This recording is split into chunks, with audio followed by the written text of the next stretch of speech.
In today's video, I'm going to teach you how to put pictures into multiple shapes on Google Slides. Whether you're sprucing up a presentation or just flexing your creative skills, this technique is a great tool to have in your repertoire. So let's dive right in and get started. First, you'll want to open Google Slides. If you're not already signed into your Google account, this is the time to do so. Just head over to the Google Slides homepage using your web browser. If you don't have a Google account, it's straightforward to set one up, and it's free. Once you're signed in, you'll find yourself on the Google Slides homepage. Now let's start by creating a new presentation. You have the option to choose a blank presentation or pick a theme that suits your style and content.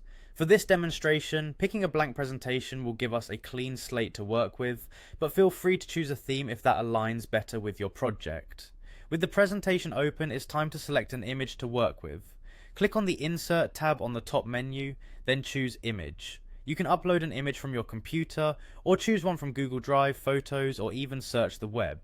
Once you've got your image ready and inserted into the slide, the fun part begins.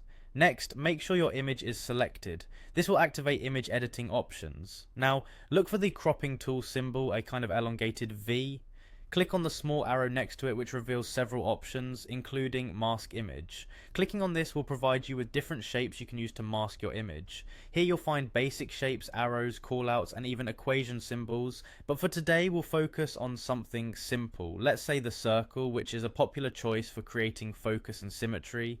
Choosing the circle will immediately crop your image into this new shape. You can adjust the size and position of this masked image by dragging its corners or moving it around on the slide.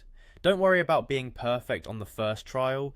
You can always adjust the image inside the shape by double clicking to reveal the internal cropping handles, and there you have it, your image is now neatly framed in a circle. You can repeat this process on new slides and experiment with various shapes to add flair to your presentations. Congratulations, you've just learned how to creatively use images in Google Slides to enhance your presentation. Experiment with different shapes and sizes to find the perfect fit for your slides. I hope you found this guide helpful. Thanks for watching and happy presenting.